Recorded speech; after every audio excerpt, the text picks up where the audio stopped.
अस्सलामुअलैकुम नाजरीन, खुश आमदीद कहता हूँ आपको अपने चैनल में। उम्मीद करता हूँ आप सब अल्लाह ताला की रहमत से और उसके फजलो करम से खैर खैरियत से होंगे। मेरे नबी की आमद अजीब आमद है। बच्चा पैदा होता है, साथ गंदगी आती है। मेरे नबी पैदा हुए, साफ सुथरे, खुशबू फैलती गई। बच्चा पैदा होता है, नाप और आंत जुड़े हुए होते हैं, उसे बाहर काटते हैं। मेरे नबी पैदा हुए, नाप कटी हुई थी, बाहर नहीं काटा गया।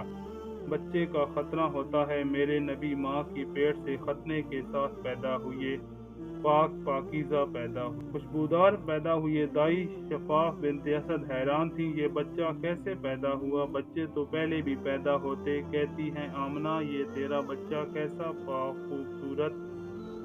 उन्होंने बच्चे को साथ लिटाया। ये बच्चा 10, 20, 15 मिनट का। मेरे नबी ने करवट बदली, हाथ रखे और पूरे सजदे में चले गए।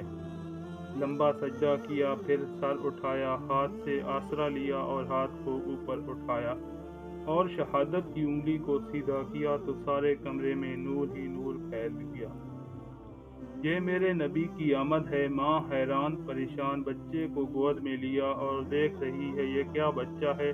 तो कमरे की छत फटी, एक बदली नुमा चीज अंदर आई, धुंध अंदर आई, कमरे में कुछ नजर नहीं आ रहा।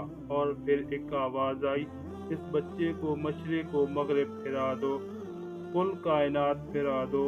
जो इनके पीछे चलेगा उसे मंजिल मिलेगी।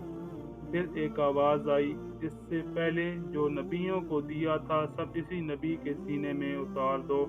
ये कायनात का सरदार। समुंदर की मछलियों ने एक दूसरे को मुबारकबाद दी। आज वो आ गया जिसका कायनात को इंतजार था। आतिश फिशां के बुत गिर गए, कायनात झूमने लगी।